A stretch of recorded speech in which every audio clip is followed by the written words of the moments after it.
Senhor, nós nos submetemos ao Senhor nessa noite. Obrigado, Senhor, pelo Teu Espírito, Deus, que está aqui conosco. Obrigado pela Tua palavra, Senhor, que é poderosa, transformadora, Senhor, que alcança, Senhor, os lugares mais secretos, mais ocultos da nossa alma. Senhor, obrigado por cada irmão que o Senhor reuniu aqui nessa noite. Obrigado por cada pessoa, Deus, que está em casa, nos assistindo, nos ouvindo. Que o Seu Espírito também os alcance, Senhor. Aqueles que terão acesso a esse vídeo, que verão futuramente também, que o Senhor possa abençoar em nome de Jesus. Enfim, Senhor, que essa noite seja uma noite de milagre, de cura, de libertação. Uma noite, Deus, de aproximação. Deus, uma noite de encontro e reencontro com o Senhor. Senhor, que o nosso coração, Deus, possa ser curado, possa ser alcançado pela graça e misericórdia do Senhor. Muito obrigado, Senhor, porque o Seu amor não desiste de nós. Obrigado porque o Senhor não condicionou, Deus, para nos amar. O Senhor simplesmente nos amou. Deus, que coisa tremenda. Que amor é esse, Senhor, que mesmo a gente sendo tão pequeno, tão insuficiente às vezes, Senhor, tão inadequado, o Senhor continua nos amando da mesma maneira, Senhor, e nada muda isso.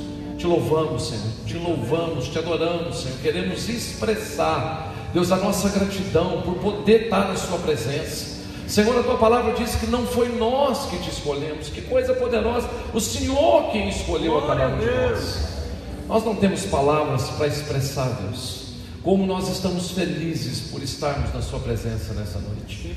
Que esse culto, Deus, seja também um ambiente de adoração, de reconhecimento, de entrega, onde a gente possa realmente oferecer a Ti, Senhor, o melhor da nossa adoração, o melhor da nossa gratidão, porque tantas coisas tem feito o Senhor por nós, tantas coisas, Senhor. Muito obrigado, Jesus, pela Sua fidelidade, Senhor. Ajuda-nos, ser conosco, libera o Teu Espírito, Deus, de maneira reveladora, transformadora sobre nós nessa noite, em nome de Jesus, Pai. Amém, Jesus. Amém. Mateus capítulo 4, a partir do versículo 1, a palavra do Senhor diz assim: Então foi conduzido Jesus pelo Espírito ao deserto para ser tentado pelo diabo. E tendo jejuado 40 dias e 40 noites, depois disso teve fome. E chegando-se a ele o tentador disse: Se tu és o Filho de Deus, manda que estas pedras se tornem em pães. Ele, porém, respondendo disse: Está escrito, nem só de pão viverá o homem, mas de toda a palavra que sai da boca de Deus. Então o diabo transportou a cidade santa e colocou-o sobre o pináculo do templo e disse-lhe: Se tu és o Filho de Deus, lança-te daqui abaixo, porque está escrito que aos teus anjos dará ordem ao teu respeito, e tomar-te-ão nas mãos, para que nunca tropeces com o teu pé em pedra alguma. Disse-lhe Jesus: Também está escrito, não tentarás o Senhor teu Deus. Novamente o diabo transportou a um monte muito alto e mostrou-lhe todos os reinos do mundo e a glória deles, e disse-lhe: Tudo isso eu te darei, se prostrado me adorares. Então Jesus lhe disse: Vai-te, Satanás, porque está escrito: Ao Senhor teu Deus adorarás, e somente a Ele servirás. Então o diabo deixou, e eis que chegaram os anjos e o serviram. Amém. Queridos, eu gostaria nessa noite de construir um entendimento aqui, a começar pela tentação de Jesus. Veja bem, o ministério de Jesus, queridos, estava oculto. O ministério de Jesus não havia sido revelado. Apesar de Jesus ser uma pessoa extremamente famosa, apesar de Jesus ele vinha fazendo coisas, queridos, que homem nenhum, ser humano nenhum havia visto. Apesar da fama de Jesus, queridos, se espalhar por todos os lugares, Jesus ainda, queridos, ele não estava sendo manifesto como Filho de Deus. Em João capítulo 1, do versículo 21 ao 23, alguém chega para João Batista e faz uma pergunta que demonstra isso, que justifica isso que eu estou te falando. Olha o que o texto diz, João capítulo 1, versículo 21. Perguntaram-lhe então: Tu és o Elias? E disse: Não sou. És tu um profeta? Respondeu ele: Não. Disseram-lhe, pois: Quem és, para que demos resposta àqueles que nos enviaram? Que dizes de ti mesmo? Disse: Eu sou a voz do que clama no deserto, endireitai o caminho do Senhor, de como disse o profeta Isaías. Chegaram para João Batista e perguntaram: você é o Messias? Você é o Cristo enviado? Que eles se perguntaram, é porque não sabiam. Jesus estava em vários momentos ensinando nas sinagogas, em locais públicos, e os religiosos, os fariseus, tentavam prender Jesus, e Jesus saía tranquilamente. Jesus não desaparecia, queridos. É que as pessoas não tinham certeza quem era Jesus. Eles reconheciam que naquele homem, algo especial estava acontecendo, mas eles não tinham certeza que era Jesus. Eles não sabiam que era. Então Jesus, queridos, ele está no culto, mas de repente Jesus, ele dá início ao seu ministério. E aí, queridos, o próprio Deus então faz questão de apresentar Jesus como seu filho amado. Mateus capítulo 3, versículo 17 diz o seguinte: e eis que uma voz dos céus dizia: este é o meu filho amado, em quem eu me comprazo. Então Jesus é batizado, Jesus se submete ao batismo, cumprindo a lei, como ele mesmo disse. E quando Jesus é batizado, queridos, um sinal se manifesta, o céu se abre, e uma voz audível, Deus fala para todo mundo: esse é o meu filho amado, em quem eu tenho nele prazer. Então Jesus estava para começar o ministério. Queridos, eu preciso entender uma coisa: toda vez que Deus me desafia a fazer algo, a ter uma mudança significativa na minha vida, toda vez que Deus me desafia a me mover, a ir para algum lugar diferente do lugar que eu estou, e se tem uma coisa perigosa na nossa vida, queridos, são essas zonas de confortos que a gente vai criando, queridos, e a gente não quer sair desses lugares, onde a gente não cresce mais. É interessante que enquanto Deus, queridos, criou o homem para ser desafiado, enquanto Deus criou o homem, queridos, para criar coisas novas, para fazer coisas novas, o homem simplesmente quer se submeter, queridos, à tranquilidade.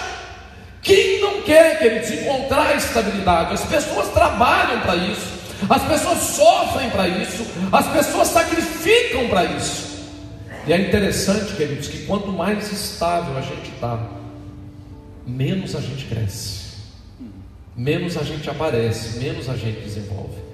Então vai ter momentos na nossa vida, queridos, que o próprio Deus vai nos tirar daqueles esconderijos aonde nós ficamos a vida inteira, e Ele mesmo vai nos expor para dizer: não, agora você vai crescer. É como um pai quando pega o seu filho pequeno, queridos, e ele pega esse menino inocente, nunca saiu de casa, debaixo das asas das mães, né? E hoje em dia a tendência das mães e das famílias ser super protetoras é grande.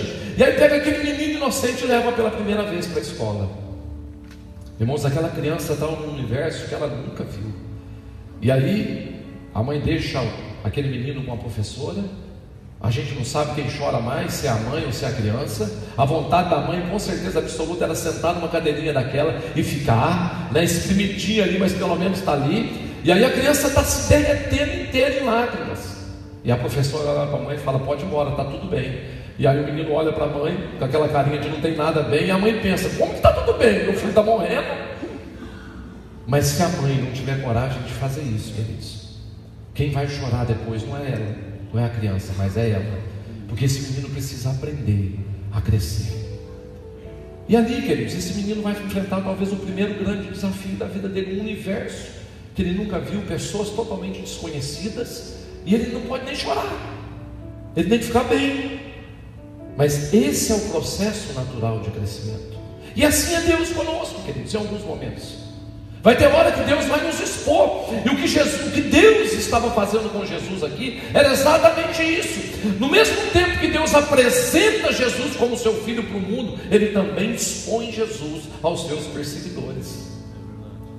E aí, queridos, lógico, Deus nunca não vai nos colocar em situações que a gente não está pronto para enfrentar. Sempre tem um treinamento. Jesus, o Espírito Santo pega Jesus, leva para o deserto para ser tentado. E Jesus entende o momento que ele estava vivendo. Ele entende que havia chegado a hora dele. Ele entende que aquele era o momento de enfrentar talvez os maiores temores e tremores que ele deveria passar. Jesus então se submete a um tempo de jejum, de oração, de crescimento. Jesus agora, queridos, começa a alimentar o seu espírito. O problema nosso, queridos, é que quando a gente está no meio de uma crise, ao invés da gente crescer com ela, a gente fica chorando. fica murmurando, se lamentando e pedindo para Deus uma explicação. E a gente, queridos, não quer crescer nesses processos. A gente está falando aqui, querido, da tentação do Filho de Deus. Satanás tinha a intenção de impedir Jesus de iniciar o seu ministério. A gente precisa entender uma coisa muito importante. Satanás não está preocupado conosco, comigo apenas. Ele não tem medo de nós, ele tem medo de quem nós somos, da nossa identidade.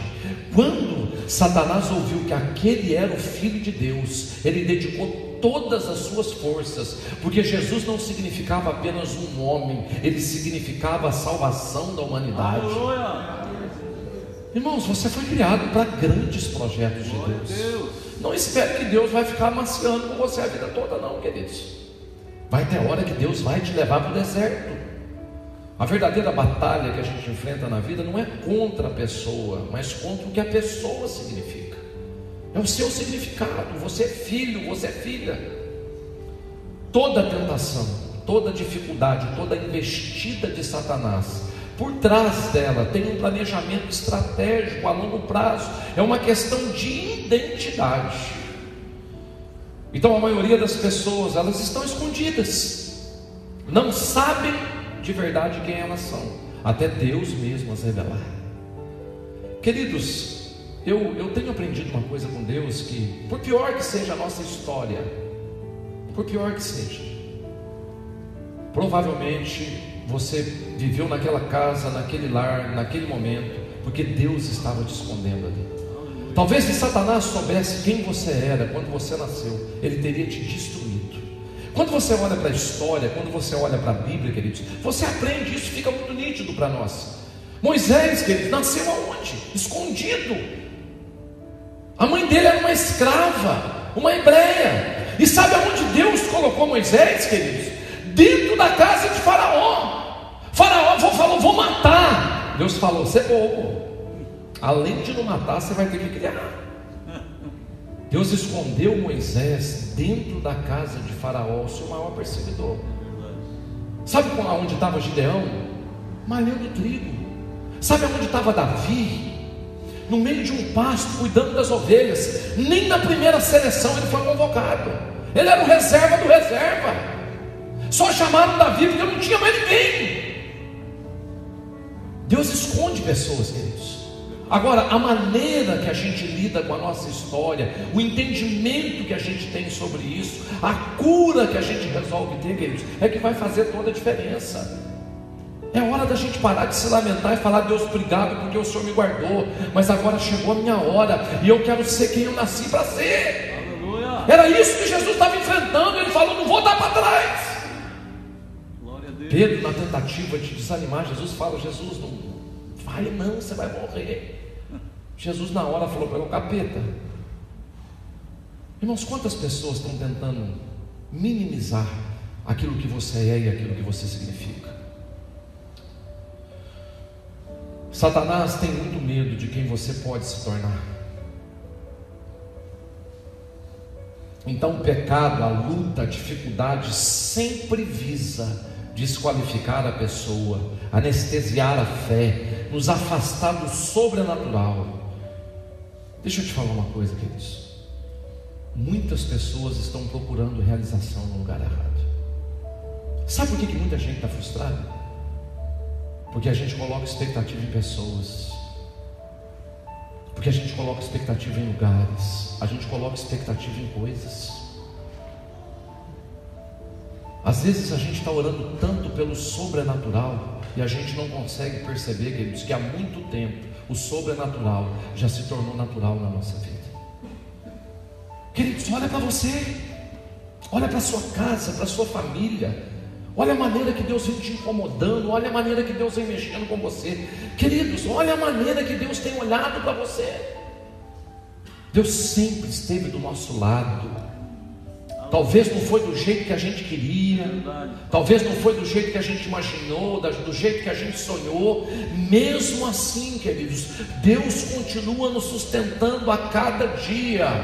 E por ruim, por pior que pareça, Ele te trouxe até aqui. E se não fossem as dificuldades que você enfrentou até hoje, você não seria a pessoa que você é. Talvez alguns de nós nem aqui estaríamos.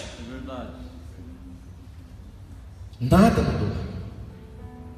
Talvez o cenário mude, talvez eu não consiga enxergar uma hora ou outra, mas Deus ainda continua o mesmo. Ele é o mesmo ontem, hoje e será eternamente. E a promessa que Deus lhe fez não caducou, ela continua de pé. Glória a Deus. A gente tem muito a aprender com a tentação de Jesus. Isso aqui que ele daria horas de ensino, mas eu não quero me focar nisso, mas eu quero que você entenda qual que foi a estratégia que Satanás usou para tentar Jesus, porque isso vai ser importante no processo do que eu quero trazer essa noite. Veja bem, qual foi a estratégia? Lá no versículo 3, Satanás chega para Jesus e fala: se tu és o Filho de Deus. A tentação aqui, queridos, era a dúvida. E a dúvida, queridos, tem sido uma arma poderosa de Satanás. Queridos, quantas vezes você está num culto, Deus ministra uma palavra para você, uma palavra poderosa, transformadora, você não tem dúvida que foi Deus que falou com você, e você sai lá para fora e essa palavra se perde. Eu criei um hábito há um tempo atrás, queridos, de escrever todas as palavras que Deus me deu, porque eu percebi ao longo do tempo, queridos, que a gente sempre quer uma palavra nova, desprezando as palavras antigas. E escute o que eu estou te falando, queridos. Tem promessas na sua vida que Deus fez para o seu pai e para a sua mãe que não se cumpriram ainda, e que vão se cumprir através da sua vida. Tem um monte de coisa enterrada, queridos, que eu não tenho consciência. A gente precisa acordar para essa realidade. Então Deus havia acabado de falar 40 dias atrás: esse é o meu filho amado. E agora Satanás vem para Jesus e fala: você é o filho de Deus? Essa dúvida na nossa identidade, de quem eu sou, irmãos, não é o meu trabalho, queridos, aquilo que Deus me manda fazer, aquilo que Deus me manda ser, não vai exigir de mim uma alta performance, vai exigir de mim fé. Glória a Deus. Senhor, não importa se as circunstâncias estão totalmente ao contrário, porque se o Senhor falou, o Senhor vai cumprir o seu falou.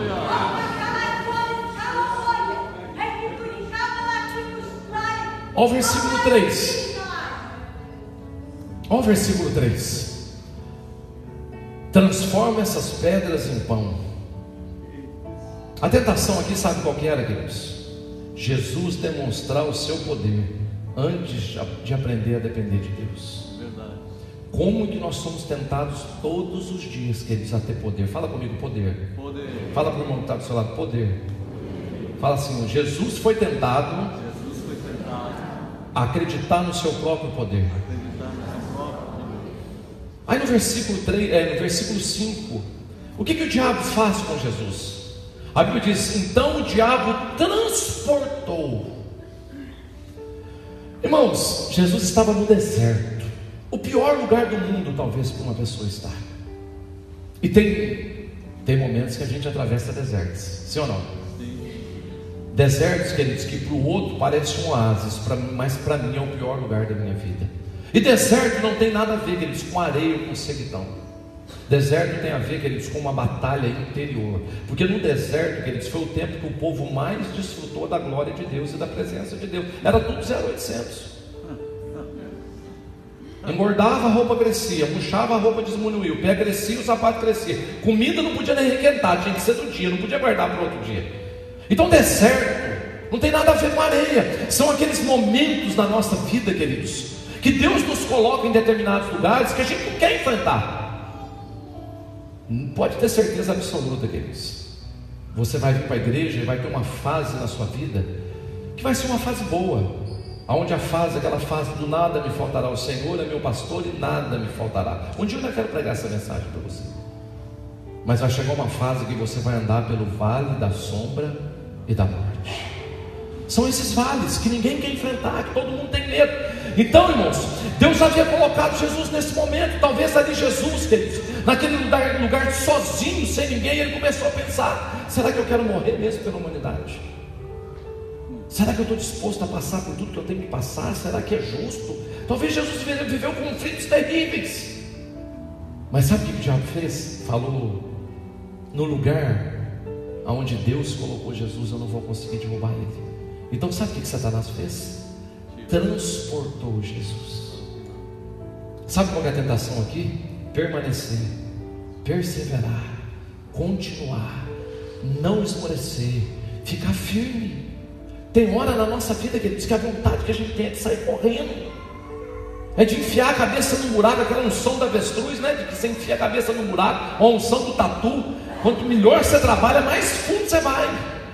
Mas quando Deus está na sua cola, queridos, Davi entendeu isso. Ele falou: se eu subo aos céus, se eu vou às profundezas da terra, fala assim para o seu irmão, fala: irmão, pode ficar tranquilo, dessa vez você não vai fugir não. Fala para ele: é Deus. Irmãos, Satanás pegou Jesus e levou ele para o pináculo do templo. Quantas vezes, em nome da religião, a gente abandona Deus? Quantas vezes a gente tem uma boa desculpa religiosa para fugir de onde Deus está nos colocando? Quantas vezes a gente tem um versículo, irmãos, para fugir, para ir embora? Não, Deus me deu uma palavra, irmãos. Quantas vezes o coração nos engana? Terrivelmente, a Bíblia diz: enganoso é o coração do homem, mais do que todas as coisas. Isso é terrível. E aí, por último, porque eu não quero me delongar muito aqui, a Bíblia diz que Satanás mostrou para Jesus todos os reinos do mundo e a glória dele. Diga reino, diga glória, poder, reino e a glória. Foi isso que Satanás usou para tentar Jesus. Vamos continuar. Eu gostaria de seguir adiante. Você está com a sua Bíblia aberta. Então, no capítulo 4, nós observamos a tentação de Jesus. Lembre-se, Jesus está iniciando o seu ministério. Qual que era o próximo passo? Jesus agora vai comissionar os seus discípulos. Então Jesus está treinando. Jesus começou a dar, queridos, chaves poderosas para mim e para você a respeito do reino de Deus. No capítulo seguinte, a gente tem o sermão da montanha. O foco aqui é nos discípulos, ou seja, Jesus estava treinando a sua equipe. Jesus explica que ele veio para cumprir a lei de Deus na sua perfeição. Ele ensina que os mandamentos de Deus não são apenas regras exteriores, mas o coração é tão importante quanto as ações são tão importantes quanto o coração, ou o coração é tão importante quanto as ações. Jesus está ensinando. Ele fala sobre amor ao próximo, ele fala sobre adultério, ele fala sobre jejum, ele fala sobre esmola. Jesus aqui, queridos, ele está escrevendo o manual da vida cristã. Jesus está falando de coisas tremendas, importantíssimas, trazendo dicas poderosas, até que a gente chega no capítulo 6, a partir do versículo 5. E eu queria que você lesse comigo, ou acompanhasse essa leitura aí. Mateus capítulo 6, versículo 5. Ele diz o seguinte, agora ele está ensinando sobre oração.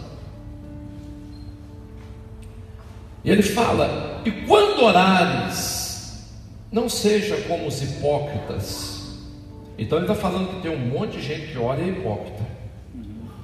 Pois se comprazem em orar de pé nas sinagogas, às esquinas das ruas, para serem vistos pelos homens. Em verdade vos digo que já receberam o seu galardão.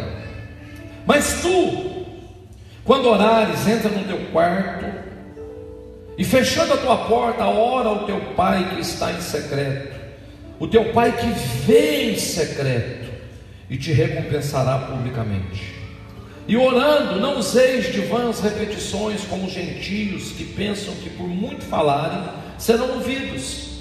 Não vos assemelheis, pois, a eles, porque o vosso Pai sabe o que vos é necessário antes de lhes pedirdes.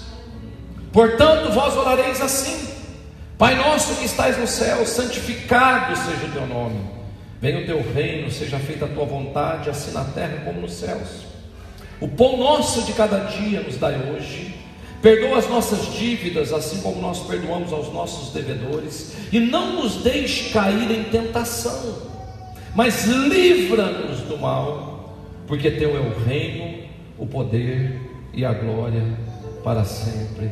Amém. Aleluia. Irmãos, quando eu li essa oração, quando eu observei o início do ministério de Jesus, até chegar nesse momento da oração, a importância daquilo que Jesus estava ensinando, a maneira que Jesus vinha conduzindo tudo aquilo que ele estava falando, e aqui ele começa a falar sobre oração, e ele está falando: olha, eu quero te dar umas dicas importantes para você ter o seu tempo devocional, para você gastar tempo em oração. Então Jesus fala que oração, quer dizer, é uma coisa particular, é uma coisa íntima, é uma coisa pessoal. Agora é interessante, queridos, que ao mesmo tempo que Jesus te incentiva a orar, ele diz o seguinte: olha, mas eu vou te falar uma coisa, antes de você abrir a sua boca, Deus já sabe o que você está precisando.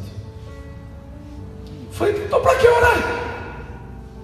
Então para que gastar tempo? É só falar: Deus, o que o Senhor já sabe, manda ver. Não é verdade? Então eu acredito, queridos,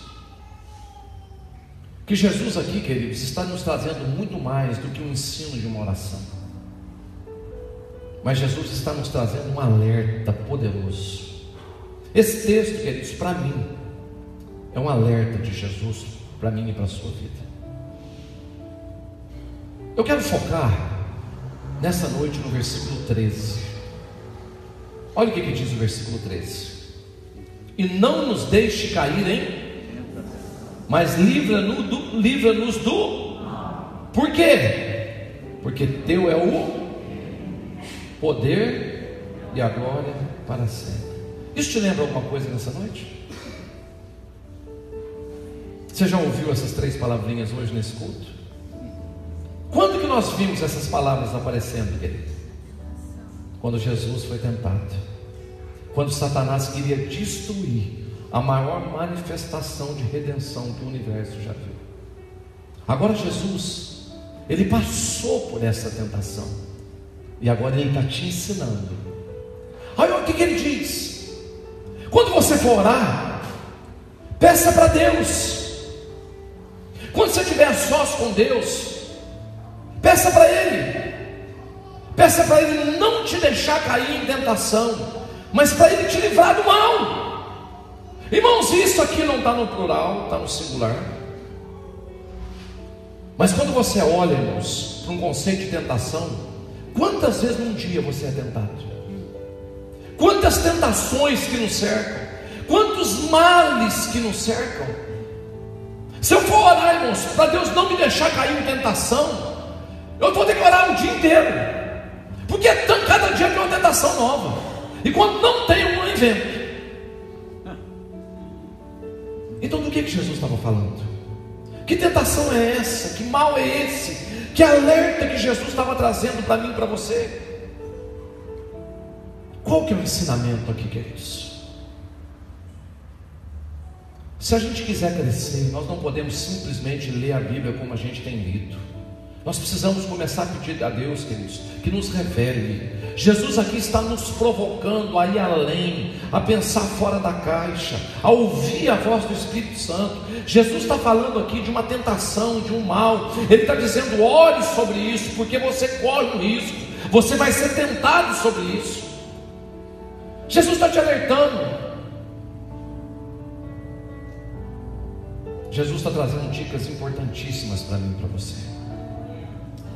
Até porque, queridos, a oração do Pai Nosso se tornou tão comum nos nossos dias, que é usada para começar jogo de futebol, briga de galo, qualquer coisa. Todo mundo ora o Pai Nosso, queridos, mas ninguém entende do que Jesus estava falando aqui. Isso aqui faz sentido demais quando a gente para pensar. Interessante que quando Satanás vai tentar Jesus, ele oferece justamente para Jesus o que Jesus agora está te ensinando para tomar cuidado aqui. Satanás havia falado sobre isso com Jesus. Jesus está dizendo: Satanás tentou comigo e vai tentar com você. Sabe por quê? Porque você tem a mesma natureza que Jesus, porque você veio do mesmo lugar, porque você veio do mesmo Pai, porque você tem o mesmo DNA. Você entende isso? Então Jesus está falando: olha, da maneira que Ele agiu comigo, Ele vai agir com você. Ele tem o mesmo medo que ele tem de você, do que ele tinha de Jesus. Ele tem o mesmo objetivo de frustrar você, que era o objetivo dele frustrar Jesus. Olha só a primeira coisa que Jesus está dizendo aqui. Ele diz: pois teu é o reino. Teu de quem? Teu de quem? De Deus. Diga: o reino é de Deus. Olha para a pessoa que está do seu lado, diga: irmão ou irmã, diga: o reino é de Deus. Olha para a pessoa que está do outro lado, para não perder o reino, não ficar com ciúme, fala: irmã, o reino é de Deus. Jesus está alertando aqui, irmãos, para uma realidade que infelizmente é recorrente nos nossos dias. Uma tentação sutil, mas presente. Qual é a tentação, pastor? A tentação de construir um reino dentro do reino de Deus. Um reino que é só meu, mas que está dentro do reino de Deus. Sabe o que Satanás falou para Jesus? Se você me adorar, eu te darei a você o reino e as glórias dele. Sabe o que Deus falou para Abraão? Eu abençoarei você, os seus filhos e os filhos dos seus filhos. Queridos, como que nós somos tentados a construir um reino dentro do reino de Deus? A gente estava sem reino nenhum, Ele nos alcançou, cheio de graça e misericórdia, nos trouxe para o reino dele. E aí eu vim e me estabeleci tanto que comecei a construir um reino dentro do reino de Deus. Um reino, queridos, que fala muito mais de mim do que de Deus. Um reino que tem a minha cara e não a cara de Deus. Um reino onde muitas vezes eu apareço mais do que Deus, se brincar. Um reino onde o trivial é mais importante que o essencial, onde eu não tenho prioridades nenhuma. E acredite, meu amigo, se você não estiver preparado para perder o trivial, você não é digno de conquistar o essencial. Eu me lembro, alguns anos atrás, o Pote chegou para mim e falou: Maurício, o que você está fazendo aí? Eu falei: depende. Ele falou: não, eu estou indo para os Estados Unidos e queria te levar junto. Eu falei: não estou fazendo nada, os próximos 15 anos eu estou à disposição. Irmãos, era um sonho que eu tinha conhecer os Estados Unidos. Há um tempo atrás eu falei: rapaz, eu vou tirar o meu visto, porque a hora que apareceu a oportunidade eu estou pronto. E ela chegou, irmãos, e eu estava pronto.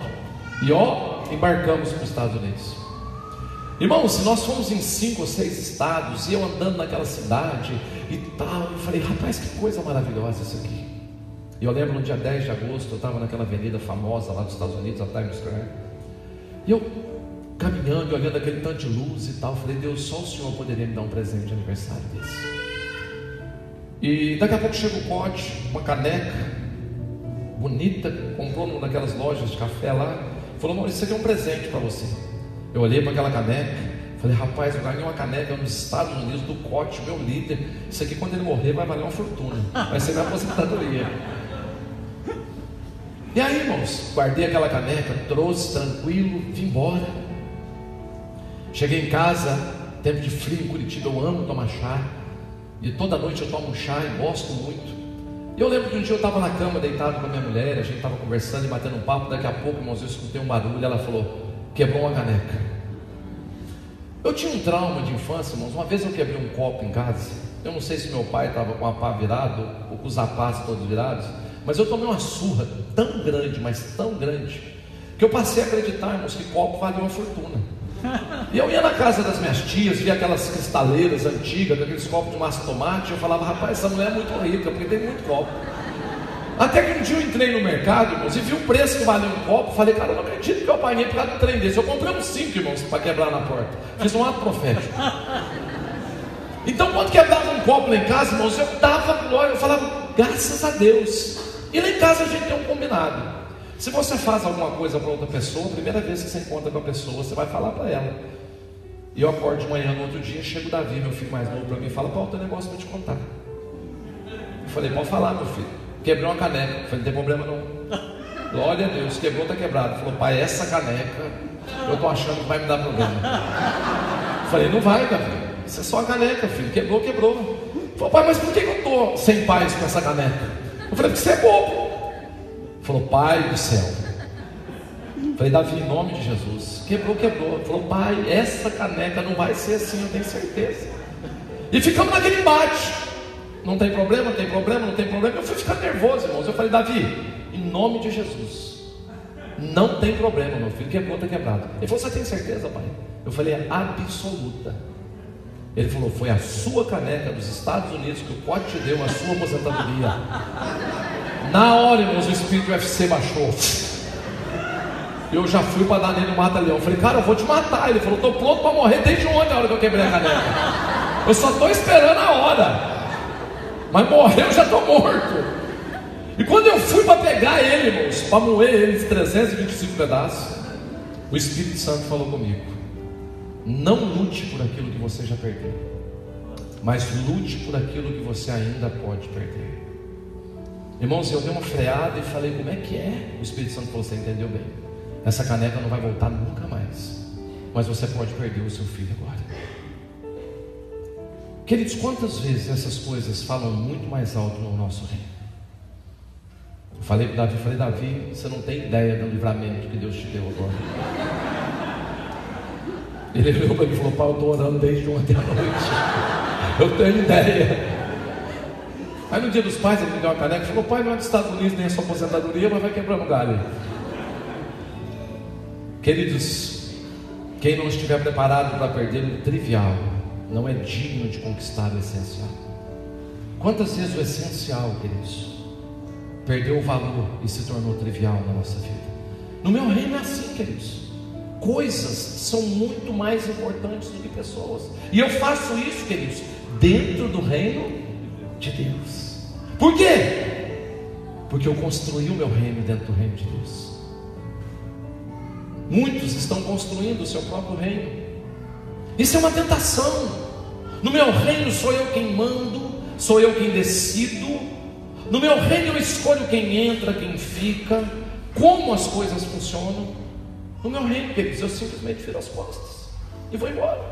Não converso mais com o irmão e nem com esse irmão, nem sento mais na mesma cadeira. No meu reino as coisas são tão alucinantes que às vezes até Deus não consegue me acompanhar. Eu estou numa velocidade tão doida que Deus fica lá atrás esperando, falando: pode ir, você vai ter que voltar aqui onde eu estou. No meu reino eu sou o centro, eu quero controle. No meu reino eu decido, eu crio as minhas regras. Não são os princípios e valores que governam, que são a bússola, é o que eu acho melhor. Então eu quebro regras e princípios o tempo todo. Eu minto, eu invejo, eu conquisto de maneira errada, eu burlo, eu corto caminho, mesmo estando dentro do reino de Deus, porque eu construí o meu reino próprio. Você está entendendo o que eu estou falando? No meu reino, os meus padrões prevalecem e muitas vezes são altíssimos. Os meus critérios são mais importantes. Queridos, quantos filhos não conseguem mais agradar os seus pais? O que tem de criança fazendo de tudo para chamar atenção, queridos, até tirando nota ruim, até usando droga. Por quê? Porque o padrão do pai é tão elevado, mas tão elevado, que é inalcançável. Queridos, tem gente que está ficando tão enjoada, mas tão enjoada, que ninguém mais dá conta. A mulher lava, passa, cozinha, faz uma comida boa na tentativa de alcançar o coração daquele homem, mas aquela cara não muda. O cara agrada, compra presente e faz um monte de coisa. Queridos, isso é o meu reino. É um padrão altíssimo que ninguém alcança. É muita exigência, é muita reclamação, é muita murmuração. Lembre-se, preste atenção nisso. Quem você está se tornando é muito mais importante do que o que você está fazendo. O que você está fazendo é o que determina em quem você está se tornando. Escute o que eu estou te falando, queridos. Não é o final que manda, é o processo. Não deixe para amanhã o que você pode fazer hoje. Quantas pessoas estão esperando um abraço que nunca veio? Quantos estão chorando e pedindo: Deus, me dá uma oportunidade nova de abraçar, e não tem mais essa oportunidade? Quantos estão dizendo: amanhã eu paro, amanhã eu mudo, amanhã eu beijo, amanhã eu pego? Eu tenho um filho adolescente, Israel, queridos, e eu gosto às vezes de pegar, dar um beijo, e adolescente o menino não quer mais. Às vezes a gente está andando no shopping, né, moço? E eu vou e abraço ele, dou um beijo, ele fica vermelho e fala: pai, pelo amor de Deus, você me queima a cara, não faz isso comigo não. Eu falo: rapaz, você é meu filho. Ele falou: pai, eu sei, mas não pode fazer isso no meio dos outros. Mas quando eu estou no shopping, eu falo: vou dar um gelo nele. Eu vou andando longe, ele vai encostando, porque tudo que ele quer, sabe o que quer, queridos? É um beijo, é um abraço. Queridos, aonde estão aquelas palavras que a gente nunca falou? Aonde estão aqueles sentimentos que a gente nunca expressou? Queridos, a maioria dos relacionamentos acabam não é por falta de amor, é porque alguém não sabe expressar o amor que sente. Eu passei por isso, queridos. Eu fui criado numa casa que ninguém nunca beijava, ninguém nunca abraçava, ninguém nunca tocava. Cada um tinha o seu próprio reino. Um comia no reino da cozinha, outro no reino da sala, outro no reino da varanda. Cada um estabeleceu o seu perímetro, queridos. E ai de quem fosse lá entrar no reino do outro. Podem comer em paz mais. É o marido que chega em casa, queridos, e estabelece o reino dele na frente da televisão. Se alguém ousar a invadir esse reino, morre, porque aquilo ali é particular. E aí de noite fala: agora vamos para o culto, para o reino de Deus. Na minha casa nunca ninguém abraçou ninguém. Eu não sabia abraçar, não sabia beijar, não sabia tocar. Eu abracei o meu pai, ele tinha acho que uns 40 anos de idade. E assim mesmo foi quase um estupro, porque eu tive que agarrar ele para abraçar. E quando eu me converti, irmãos, eu vim para a igreja e falei: Deus, em nome de Jesus, me leva para a igreja que não abraça. Eu não sabia. Irmãos, agora qual igreja que não abraça? Fala para mim, qual bendito ministro de louvor que num culto não fala: abraça o irmão que está do seu lado e dá uma palavra para ele? Me fala, qual abençoado? Eu falei: Deus, me ajuda. Deus falou: não tem jeito, crente é bom para comer e abraçar. E eu naquela luta, irmãos, né? Aí me convidaram para pregar no aniversário da igreja. O tema era amor. E eu fui no domingo, igreja lotada, eu preparei um sermão. O tema do sermão meu era: crente que não ama é propaganda enganosa. E comecei a largar o pau sobre amor. E estou pregando, irmãos. Uma igreja comprida, não tinha porta na lateral, só uma porta no fundo, irmãos. Só uma saída, uma porta estreita. E eu estou mandando ver sobre amor. Daqui a pouco me aparece uma pessoa no final da igreja, lá na porta, olha para mim, eu olho para ela, rolou um clima. Eu falei: meu Deus, é um homem fortinho e tal, ficou olhando para mim. Deus falou comigo: eu te trouxe aqui para abraçar ele. Eu falei: mas eu não vim aqui para abraçar ele, e não vou abraçar. Deus falou: vai, você não sabe, mas você vai. Irmãos, eu me perdi no meu sermão, não conseguia pregar mais nada. E aí como é que eu ia falar sobre amor se eu não queria abraçar o homem? Quando eu olhei assim, ele tinha sumido da porta da igreja. Eu falei: agora, fechei meu computador, falei: irmãos, Deus abençoe, se vira aí, dá uma amada no irmão aí, vamos embora. Estava desesperado, irmão. Se estou saindo, vai embora. Quando eu estou saindo, quem que aparece na porta? O amado. E eu levei um susto tão grande quando eu vi aquele homem na minha frente. Eu falei: posso te dar um abraço? Ele abriu os braços e falou: lógico. Era o pastor da igreja. E eu encaixei, irmãos, coloquei a cabeça no ombro dele e falei: rapaz, que negócio bom, até que é gostoso. E Deus falou comigo: não solta ele. Eu falei: como é que é? Deus falou: não solta. Eu travei o braço por trás dele, as mãos, fechei.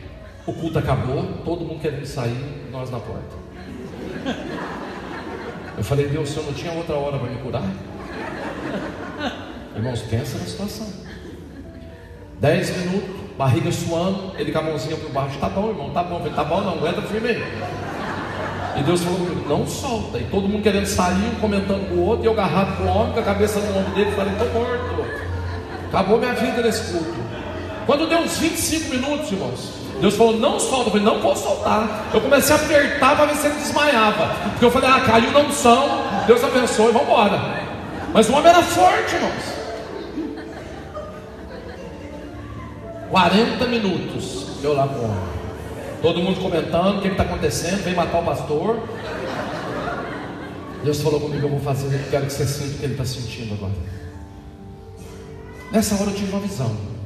Eu me vi num velório, eu estava vindo de longe, e nesse velório estavam todos os meus amigos. Eu falei: rapaz, velório estranho. Fui chegando mais perto, irmãos. Na beira do caixão estavam meus 2 filhos, Davi e Israel, chorando desesperadamente, dizendo: pai, não morre, não morre, não morre. Quem vai criar a gente? E eu cheguei mais perto, olhei para dentro do caixão, eu estava dentro do caixão. Eu falei: pronto, Deus ia matar o homem, resolveu matar no lugar dele. Falou: Deus mata ele mesmo, cada um com seus problemas. E Deus falou comigo: não é isso, Maurício. Ele está com câncer faz 3 meses, ninguém sabe, só eu e ele. Faz 3 meses que ele não dorme, toda noite ele passa chorando e me falando: Deus, não me deixa morrer, porque eu quero criar os meus filhos. Eu quero agora que você sinta a dor desse homem. Irmãos, quando Deus me falou isso, parecia que uma espada estava entrando na minha alma. Eu nunca senti uma dor daquele jeito na minha vida. Eu comecei a chorar desesperadamente. Irmãos, a sensação que eu tinha é que eu ia morrer. Eu via a morte, eu sentia a morte dentro de mim. Deus falou comigo: é isso que ele está sentindo. Eu fiquei mais 1 hora abraçado com esse homem. Daqui a pouco o Espírito Santo falou comigo: pode soltar ele. Eu curei ele. Eu falei: Deus, mas eu não fiz nada. Deus falou: eu não precisava que você fizesse. Eu queria um braço para abraçar ele. Aleluia. Você não sabe, queridos, o poder que tem um abraço. Você não sabe o que é você chegar no seu filho de noite e falar para ele: filho, eu te amo. E você pode saber que você pode contar comigo, mas eu estou preocupado demais com o meu reino. É tanta coisa, irmãos, que não cabe mais ninguém. Se entrar mais gente, meu reino implode. Então eu tenho que manter todo mundo fora. No meu reino, eu trabalho arduamente para explorar e conhecer o mundo que eu vivo, mas cada vez menos eu conheço o mundo que sou.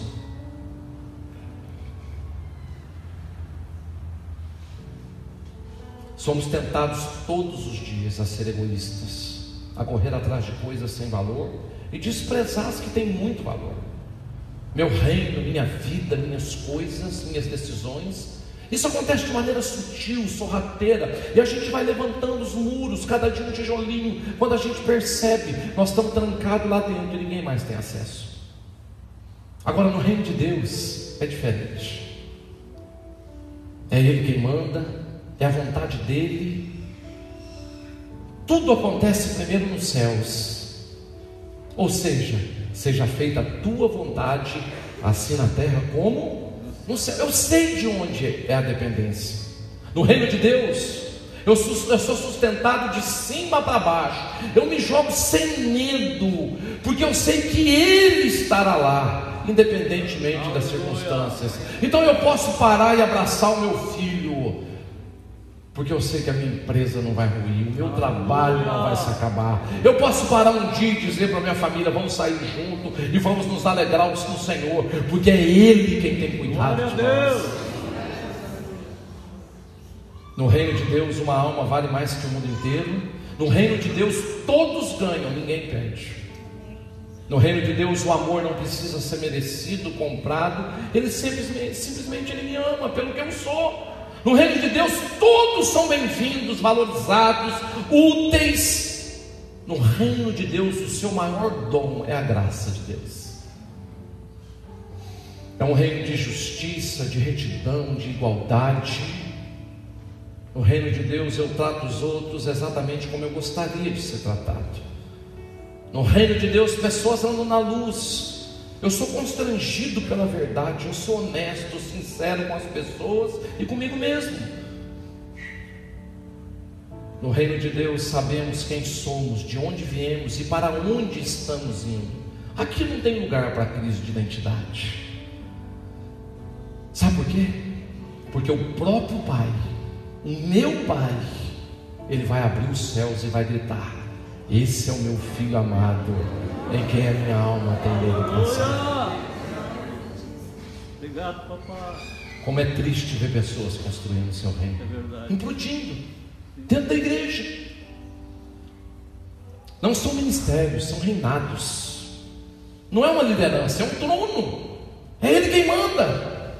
Como as pessoas andam equivocadas nesses dias, querido. Jesus, ele estava alertando sobre isso. Ele estava dizendo: olha, abre o seu olho, porque você vai ser tentado todo dia.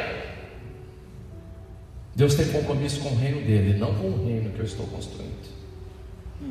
Como a gente é tentado a levantar muros, territórios dentro de casa, com os nossos filhos, com a nossa esposa, nos nossos ministérios.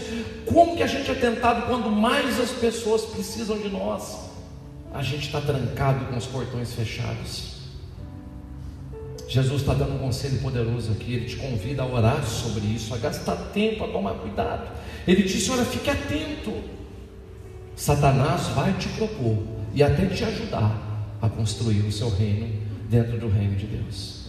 E aí, quando eu construo o meu reino, eu vou ser tentado a achar que eu tenho poder a transformar pedra em pão todo dia, a ser independente.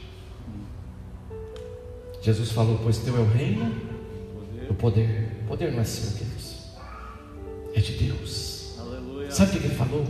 Sem mim nada podeis fazer. Tudo que você faz na sua correria, no seu esforço, sem Deus, Ele chama de nada. Não serve para nada, só para levantar mais os muros do seu reino. Lembre-se, Jesus veio como um homem. Você consegue pensar como seria se Jesus usasse o seu poder para transformar aquela pedra em pão? A mensagem que ele estava dando para mim e para você, porque Jesus tinha, queridos, uma missão. Qual era a missão de Jesus? Dizer para mim e para você: olha, você pode vencer. Você não precisa ser o mais poderoso, você só precisa ser o mais dependente. Jesus está nos alertando a aprender sobre poder. O homem mais poderoso do mundo é aquele que controla o seu poder. Como que essa palavra seduz, escraviza as pessoas? Como que essa palavra mexe com o ser humano? Sou eu quem mando, nessa casa quem manda sou eu. Enquanto eu estiver debaixo do meu nariz, vai ter que fazer o que eu quero.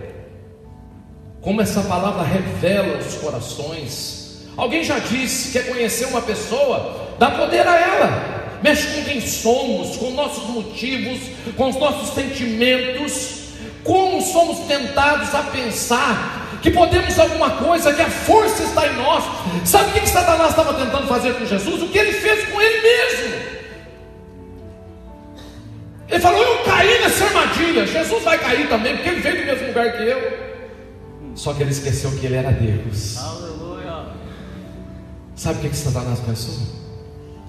Eu vou ser maior do que ele, eu vou subir mais alto do que ele, eu vou brilhar mais alto do que ele. Estava no céu, servia a Deus, mas o poder encheu o coração de Satanás. E aí o inferno foi construído para ele. Ele vai tentar fazer isso com você. Ele vai tentar te dizer: anda sozinho, despreza as pessoas, você não precisa de ninguém. Quem já ouviu essa frase? Quando eu fizer 18 anos, quem manda no meu nariz sou eu. Alguém já disse que o ser humano foi criado fadado a ser livre. E aí alguém disse: o ser humano na verdade nunca vai ser livre. Porque a verdadeira liberdade, queridos, não é o primeiro, é o último. Que tentação é o poder. Como é bom ter controle, estar no comando. Jesus, o homem mais poderoso do universo, manifestou toda a sua autoridade, todo o seu poder, lavando os pés dos seus discípulos. Como é difícil entender isso, viver isso. Não somos nós, não sou eu, não é você, é Ele, é por Ele, para Ele são todas. Sabe quando eu aprendo isso de verdade? Quando eu vou no médico e tenho um diagnóstico que eu estou com uma doença que não tem cura. E aí eu olho para tudo que eu conquistei, todo o meu dinheiro, toda a minha estrutura, e eu dependo totalmente dele. Só que eu exercitei tanto alto poder, queridos, que agora eu não consigo acreditar no poder dele. É como um pai que eu vi que foi deixar o filho na casa de recuperação, um deputado, um homem bem sucedido, chegou com seu filho para internar. O menino jogou a mala por cima da cerca, entrou, olhou para trás e falou para ele: esquece que eu sou seu filho, nunca mais você vem me ver, eu morri para você hoje, acabou. E eu vi um homem desabando e saindo chorando no meio da rua, e eu fui atrás dele, abracei aquele homem e falei: olha, Deus é capaz de mudar essa história. Ele olhou para mim chorando, desesperado de solução, e falou: Maurício, eu daria tudo que eu tenho para ter o meu filho de volta. É nessa hora, queridos, que eu sei que eu não tenho poder nenhum. É nessa hora que coisas não têm valor nenhum. É nessa hora que as conquistas mais absurdas que eu fiz se reduzem a nada, porque eu estou totalmente dependente de Deus. É nessa hora que eu tenho que ouvir dele: Senhor, a tua graça me basta. E aí 6 meses depois, esse pai volta temeroso para visitar o filho. Esse menino totalmente restaurado, está esperando o pai. Quando o pai entra no portão, esse menino se ajoelha nos pés do pai e fala: pai, me perdoa em nome de Jesus. E ele não precisou gastar R$1. E sabe por quê? Porque não é ele, é Deus. Como que nós somos tentados a ser autossuficientes, a esquecer dele, a não envolver mais ele nas nossas compras, nas nossas conquistas, nos nossos relacionamentos, nos nossos negócios. Eu simplesmente vou e faço, e quando dá errado eu volto para reclamar: Deus, por que o Senhor permitiu? Pedro não dava conta, ele sacava a espada. Sabe aquelas horas que a gente pergunta: aonde está o Senhor se esqueceu de mim? Queridos, é Deus. Jeremias capítulo 17, versículo 5 diz o seguinte: assim diz o Senhor, maldito o homem que confia no homem e faz da carne o seu braço e aparta o seu coração do Senhor. Irmãos, deixa eu te dar um conselho: volte desesperadamente para uma vida devocional, de leitura bíblica e de oração, porque você corre o risco de achar que o poder é seu, e é você quem está conquistando o que você está conquistando. Você está correndo um sério risco. Aí no versículo 6 ele diz o seguinte: desse homem que não coloca no seu braço a sua força, mas que confia em Deus, ele diz: porque esse homem será como a tamargueira no deserto, e não verá quando vem o bem, mas morrerá nos lugares secos do deserto, na terra salgada e inabitável. O homem que confia nele mesmo. Agora ele diz: bendito o homem que confia no Senhor, cuja confiança é o Senhor, porque será como a árvore plantada junto às águas, que estende as suas raízes para o ribeiro, e não receia quando vem o calor, mas a sua folha fica verde, e no ano da sequidão ele não se fadiga, nem deixa de dar o seu fruto. Aleluia. Pode vir crise, pode vir notícia ruim, pode o mundo inteiro cair aos teus pés, 1000 cairão ao teu lado, 10.000 à tua direita, mas a sua confiança está no Senhor Deus Todo-Poderoso. Aleluia. Como seria bom se todos entendessem isso, que o poder é dele e não nosso, que o ministério é dele e não nosso, que ele tem todo o poder, que ele é o Senhor dos senhores, o Criador não criado. Muitos estão feridos com Deus, machucados, porque não saiu do jeito que eles queriam. E é justamente isso que eu preciso entender: não é do jeito que eu quero mesmo, é do jeito que Ele quer. Ele está no controle. Às vezes eu estou reclamando: Senhor, por que aconteceu isso? Para te mostrar que é Ele, que Ele pode sustentar no meio da crise. Irmão, sai da caixinha hoje. O fato de não estar acontecendo, de você não estar vendo, não quer dizer que não está acontecendo. Deus só está te ensinando que mesmo na crise Ele pode te sustentar. como é ruim quando nós somos contrariados, quando a gente está certo que assumimos o controle novamente e a gente percebe que é uma mera ilusão passageira, que na verdade colocamos tudo numa caixinha e queremos que seja do nosso jeito. Deixa quem tem realmente condição de controlar a sua vida controlar. Para de lutar com Deus, abre mão hoje. Ele pode mudar a sua vida, talvez não do jeito que você espera, mas Ele fará. Sabe aquele filho que você já fez de tudo? Talvez é hora de você parar de fazer para Deus fazer alguma coisa. Sabe aquele marido que não muda? E você está tentando de tudo? Entrega esse cara na mão de Deus, que Deus vai derrubar o castelinho que Ele criou lá e vai mostrar quem que é rei de verdade para Ele. No seu elemento, no lugar onde Deus te colocou, você é imbatível. No lugar onde Deus te criou para produzir, você é extraordinário. Seja no deserto ou na prisão, como José estava, as pessoas olhavam e viam um preso. Deus falou: fica tranquilo, Zé, você é um príncipe. Irmãos, Deus é muito doido. Ele me perdoa a palavra, mas quem que entende? Ele falou para José: José, eu vou te levar para ser príncipe do Egito. Aí todo mundo imagina: não, mas ele vai numa carruagem de fogo. Aí os irmãos de José endemoniado tentam matar ele, joga no buraco e vende como escravo. Para onde? Os irmãos falaram, José falou: eu vou ser príncipe do Egito. O irmão dele falou: nunca você vai ser príncipe do Egito, você é louco, nós vamos te matar. Só que vende ele para onde?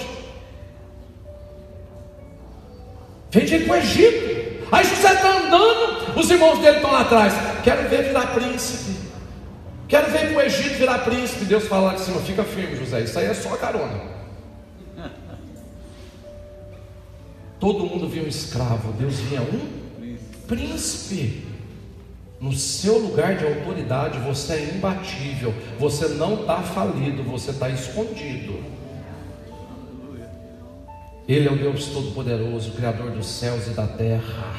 Prostrem-se diante dele todo ser que respira. Aleluia. Pois teu é o reino, o poder e a glória. Quando eu construo meu reino, quando eu acho que tenho poder, eu vou achar que a glória é minha. Deus não divide a glória dele com ninguém.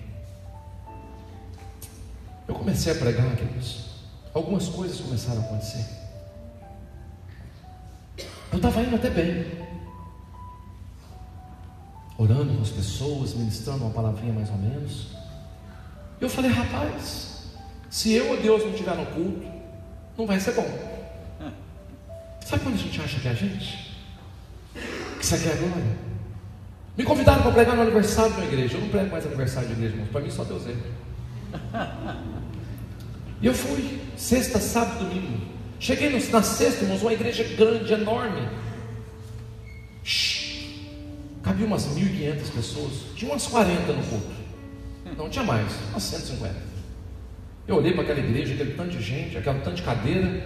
Falei: rapaz. E aí preguei, orei, chamei para frente, fiz apelo, foi legal. E crente é assim, né, irmãos? Ele pergunta para o outro: foi bom? Aí vem, né? Você gostou? Aí vem. Crente normalmente só vem no último dia, né? Depois todo mundo já falou que foi bom e fala: hoje eu vou para ver o que dá. E aí, irmãos, fui sábado, preguei, a igreja já estava cheinha. No domingo, irmãos, eu acordei de manhã, falei: Deus, hoje o Senhor tem que me dar uma palavra para a gente arrebentar com tudo. Eu acordei de manhã, fui fazer meu devocional, Deus não falou nada. Passei o dia inteiro caçando uma palavra, não achei. Na hora de ir para o culto, eu falei: rapaz, Deus vai falar comigo no banho. Às vezes Deus fala comigo no chuveiro. Tomei um banho, irmãos, quase cozinhei as costas. Deus não falou nada. Falei: estou morto. Peguei umas 5 apostilas que eu tinha, coloquei no banco do carro, botei um hino de Deus falar e fui para a igreja. Falei: Deus, no caminho o Senhor vai falar comigo. Nada. Cheguei na igreja, a igreja lotada, não cabia ninguém. Eu sentei no primeiro banco, começou o louvor. Falei: Deus, me dá uma palavra. Eu não posso pregar uma palavra aqui que não for do Senhor. Nada. No meio do louvor o pastor caiu. Eu falei, pronto, Deus já pegou o pastor, o próximo é eu. Hoje nós estamos na mira. Pastor caído, o pessoal não sabia o que fazer. Chamaram a irmã para cantar um hino antes de eu pregar. A irmã começou a cantar, irmãos. Ela, sabe aquela pessoa bem esforçada, mas que não tem o dom, o ministério? Era ela. Eu falei, agora que eu não escuto Deus mesmo. Mas no meio do hino, Deus pegou aquela irmã, irmãos, de uma tal maneira. Eu nunca vi Deus usar tanto uma mulher na minha vida igual usou aquela mulher. E de repente ela está lá adorando a Deus. Irmãos, o céu estava descendo naquele lugar. Parecia que a glória de Deus era palpável naquele lugar. Eu ouvi uma voz, Deus falando comigo: hoje você não vai pregar. E eu repreendi Satanás na hora. Falei, capeta, tanta gente para você tentar aqui, você vai tentar eu que estou perturbado aqui para arrumar uma balada? E aí de novo, irmãos, eu ouvi Deus falando comigo. E dessa vez eu sabia que era Ele, porque Ele falou bravo. Ele falou, ouse subir naquele púlpito e você vai ver o que eu vou fazer com você. E automaticamente a minha cabeça virou para o pastor. Eu falei, sangue de Jesus tem poder. Passaram a palavra, eu subi. Falei, irmãos, boa noite, Pai do Senhor, hoje não vou pregar. Todo mundo, kkkk, eu kkkk também. Falei de novo, 3 vezes, todo mundo riu, eu ri também. Ninguém acreditou em mim, peguei minha Bíblia, desci e sentei no primeiro banco. Culto de domingo. Ninguém sabia o que fazer, subiu o louvor para cantar, caiu todo mundo. Eu falei, ouve isso aí. O negócio aí tá complicado. 10 minutos, 20 minutos, 30 minutos, um silêncio na igreja, você não via nada. E eu comecei a orar, falei, Deus, acaba a luz para mim embora, em nome de Jesus. Quando deu uns 40 minutos, eu escuto a irmã que estava atrás de mim cochichando com a outra e falando, eu acho que ele está em pecado. Eu falei, o sangue de Jesus tem poder. Quando deu mais ou menos 45 minutos, irmão, sai uma criança lá de trás da igreja e vem para o altar. Se ajoelhou aqui na frente. Daqui a pouco começou a vir outra pessoa. Daqui a pouco a igreja inteira estava ajoelhada na frente do altar. Irmãos, eu nunca vi tanta presença de Deus na minha vida igual eu vi naquele dia. Eu saí de lá meia-noite e a glória de Deus estava, Deus era palpável naquele lugar. Peguei minha mochila, botei no carro, fui embora. No caminho o Espírito Santo falou comigo, eu não preciso de você. Você está equivocado. Ou você se coloca no seu lugar, ou nunca mais você sobe num púlpito para pregar. Eu não divido a minha glória com ninguém. A igreja é minha e não é sua. Irmãos, aquele dia eu entendi o recado. Eu entrei num tempo de quebrantamento e falei, Deus tem misericórdia de mim. Às vezes a gente acha que é a gente, que a glória é nossa, que o mérito é nosso. Mas sabe o que Jesus falou? Porque é dele o reino, o poder e a glória para sempre. Amém. Se coloque de pé, eu quero orar com você nessa noite. Aleluia. Feche seus olhos, queridos. Talvez você tenha levantado o seu próprio reino. Talvez você tenha confiado na força do seu braço. E talvez você tenha atribuído o seu fracasso, queridos, ou o seu insucesso, a falta de esforço. E o esforço é importante, mas ele é limitado. Porque chega uma hora, queridos, que nós temos que depender totalmente do Senhor. Ele não é o segundo, não é o terceiro, não é o quarto. Ele é o primeiro das nossas vidas. Queridos, nós temos abandonado Jesus. Nós não temos tempo mais para Deus. Nós não temos tempo mais para ler a Bíblia. Nós não temos tempo mais para orar. Nós não temos tempo mais para parar, ficar com as pessoas que a gente ama. Tudo para construir um reino, queridos, que é totalmente abalável. E que eu espero sinceramente que caia por terra hoje. Deus está te chamando de volta para sair do seu castelinho que você criou, levantou e vir para o reino dele. Deus está dizendo para você, olha, não foi a crise que te parou, foi eu. Seu negócio não está indo mal porque o país está indo mal, porque Deus é dono do país. Eu não sei se você lembra disso. O seu negócio está indo mal porque ele parou de ser o centro e você assumiu o centro. E quando isso acontece, que Deus tira a mão dele e fala, você quer ir? Vai sozinho, porque no seu reino eu não entro, eu só entro no meu reino.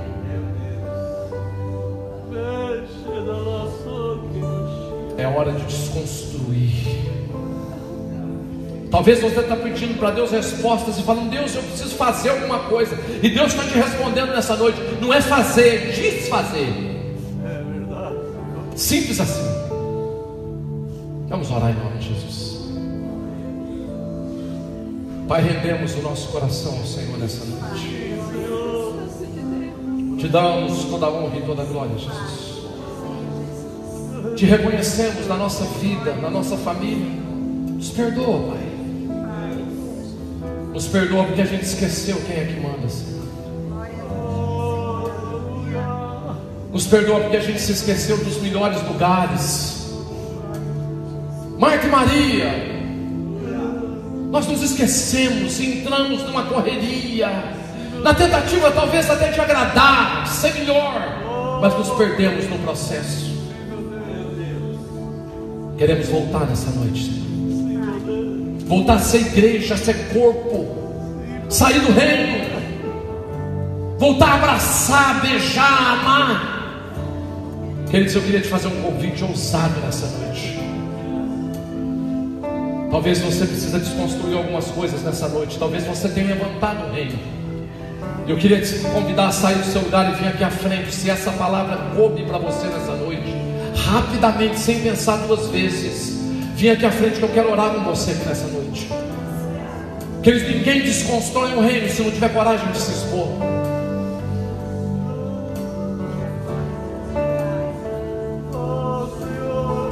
Ninguém desconstrói um reino se não tiver coragem de dizer para Deus: Deus, eu me perdi no processo, mas eu quero me encontrar no Senhor nessa noite. Eu quero voltar para o lugar da adoração. Eu quero voltar à minha essência. Eu quero voltar a ser criança, Senhor. Aquele lugar onde, Senhor, eu gastava horas aos teus pés, onde eu te consultava, onde a sua opinião era importante para mim, onde o medo não me dominava, não me controlava, onde eu não tinha temor humano, onde eu sabia que ficar na sua presença não era perda de tempo, mas era ganhar tempo, Senhor. Volte correndo nessa noite. Volte correndo, volte para a adoração. Volte para o lugar onde as coisas estão acontecendo de verdade. Volte para o lugar onde Deus está liberando a palavra, onde Deus está liberando cura, onde Deus está liberando intimidade, comunhão. Volte para esse lugar. Glória a Deus. Olhe nessa noite. Se arrependa, diga para Deus por quê. Diga: Senhor, como que eu fui acreditar, Senhor, nessas mentiras do meu coração? Como eu achei, Senhor, que era o meu esforço? Como eu achei que era só as minhas competências? Diga: Senhor, por que eu acreditei numa mentira tão grande? Espírito Santo de Deus, é com o nosso coração quebrantado e com muita consciência que nós entramos na sua presença nessa noite. E nós não estamos aqui, Senhor, para pedir mais nada, porque o Senhor, apesar de nós mesmos, ainda não